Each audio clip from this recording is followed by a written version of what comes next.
Assalamualaikum warahmatullahi wabarakatuh. Perkenalkan, nama saya Ulun Hamzah dengan NIM 857029468, program studi PGSD dari Pokjar seperti banyak Kabupaten Lampung Tengah. Baik, di sini saya akan menjelaskan materi modul 3 pencernaan makanan, yaitu tentang struktur sistem pencernaan. Selamat menyaksikan.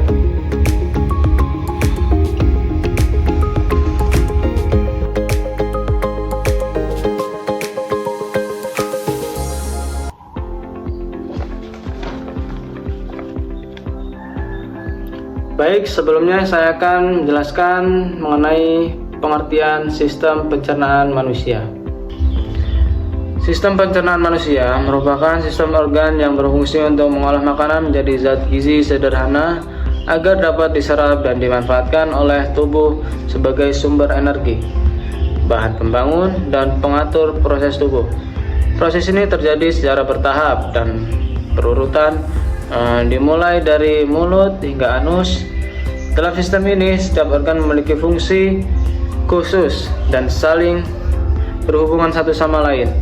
Proses pencernaan melibatkan dua cara, yaitu pencernaan mekanis, yaitu penghancuran fisik makanan, dan pencernaan kimiawi, yaitu pemecahan zat makanan oleh enzim. Langsung saja saya akan menjelaskan bagian-bagian utama sistem pencernaan manusia. Sistem pencernaan manusia terdiri dari dua kelompok utama, yaitu saluran pencernaan dan organ pencernaan tambahan. Saya akan menjelaskan satu persatu. Saluran pencernaan merupakan jalur yang dilalui makanan mulai dari mulut hingga anus, sedangkan organ pencernaan tambahan menghasilkan cairan atau enzim yang membantu memperlancar proses pencernaan di saluran tersebut. Baik, yang pertama saya akan menjelaskan yaitu saluran pencernaan. Pada saluran pencernaan yang pertama yaitu ada mulut. Mulut merupakan tempat pertama kali makanan masuk ke dalam tubuh dan menjadi awal proses pencernaan. Di dalam mulut, makanan dihancurkan secara mekanis oleh gigi yang memotong, mengunyah, dan menggiling makanan menjadi bagian kecil agar mudah ditelan. Selain itu, terjadi pula pencernaan kimiawi oleh air liur atau ludah yang dihasilkan oleh kelenjar ludah. Air liur mengandung enzim amilase atau ptialin yang berfungsi menguraikan amilum atau zat tepung menjadi maltosa atau gula sederhana. Lidah membantu mengatur posisi makanan saat dikunyah, mencampurkan makanan dengan air liur, dan mendorong makanan ke kerongkongan. Hasil dari proses di mulut disebut bolus, yaitu gumpalan makanan lembek yang siap ditelan. Selanjutnya, saluran pencernaan yang kedua yaitu ada kerongkongan. Kerongkongan merupakan saluran penghubung antara mulut dan lambung. Fungsinya adalah menyalurkan makanan melalui gerakan otot yang disebut gerakan peristelastik, yaitu gerakan meremas dan mendorong makanan ke arah lambung. Proses ini tidak melibatkan enzim pencernaan, tetapi penting untuk memastikan makanan bergerak dengan lancar ke lambung.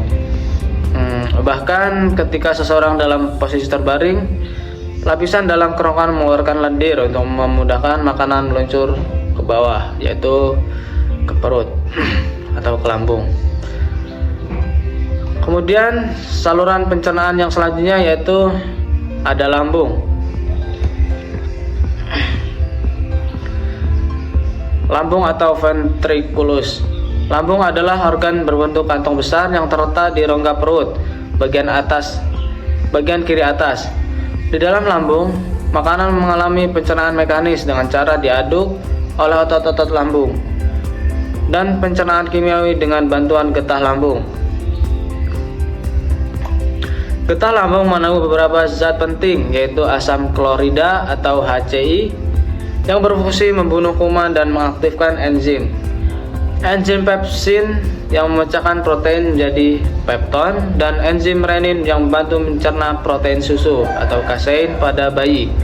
Setelah proses ini, makanan berubah menjadi bubur lembek yang disebut kim atau Kim yang kemudian diteruskan ke usus halus. Selanjutnya, saluran pencernaan ada usus halus atau intestinum tenue. Usus halus merupakan tempat terjadinya pencernaan dan penyerapan zat gizi utama. Usus halus terdiri atas 3 bagian, yaitu duodenum atau usus 12 jari, kemudian jejunum atau usus kosong, dan yang terakhir ileum atau usus penyerapan.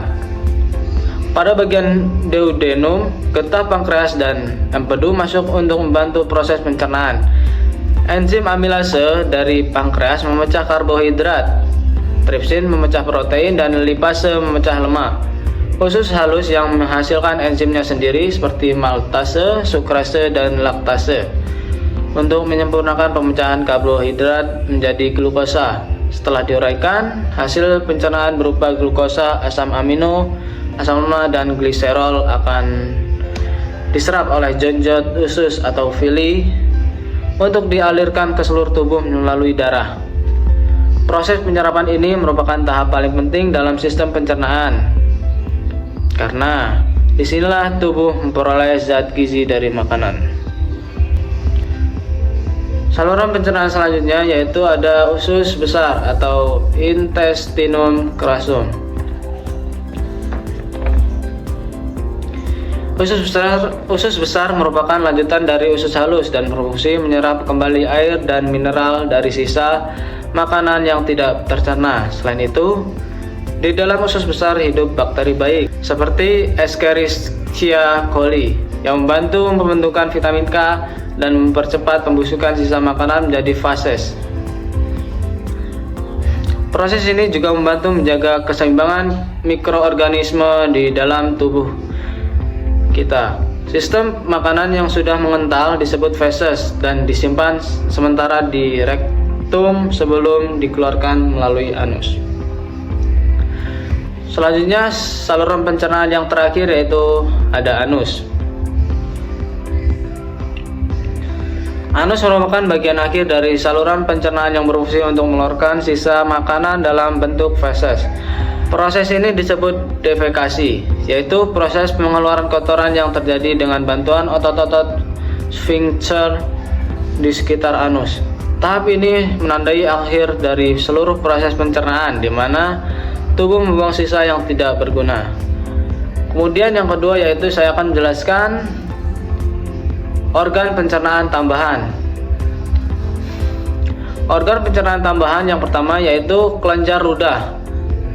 Kelenjar ludah adalah organ yang berfungsi menghasilkan air liur yang mengandung enzim amilase atau ptyalin. Enzim ini berperan dalam memulai pencernaan karbohidrat sejak di dalam mulut. Selain membantu memecah amilum menjadi maltosa, air liur juga melembabkan makanan sehingga mudah dikunyah dan ditelan. Selanjutnya ya, ada hati. Hati merupakan organ terbesar dalam tubuh yang memiliki banyak fungsi. Salah satunya adalah menghasilkan empedu. Cairan empedu berwarna hijau kekuningan dan disimpan di dalam kantung empedu atau gallbladder sebelum dialirkan ke usus halus. Fungsi utama empedu adalah mengemulsikan lemak, yaitu memecahkan gumpalan lemak besar menjadi tetesan kecil agar mudah diurai oleh enzim lipase dari pankreas. Selain itu, hati juga membantu menetralisir racun, menyimpan glikogen, dan mengatur kadar gula darah. Selanjutnya, organ pencernaan tambahan yang terakhir ada pankreas. Pankreas merupakan organ berbentuk pipih yang terletak di bawah lambung. Pankreas menghasilkan getah pankreas yang mengandung 3 enzim utama, yaitu amilase untuk memecah karbohidrat menjadi gula sederhana, tripsin untuk memecah protein menjadi peptida, dan lipase untuk memecah lemak menjadi asam lemak dan gliserol. Getah pankreas dialirkan ke usus 12 jari dan sangat berperan dalam penyempurnaan proses pencernaan. Mungkin itu saja penjelasan materi mengenai pencernaan makanan, yaitu struktur sistem pencernaan. Jikalau ada kekurangan dan kesalahan dalam pengucapan kata atau dalam penjelasan materi, saya mohon maaf. Saya akhiri. Wassalamualaikum warahmatullahi wabarakatuh.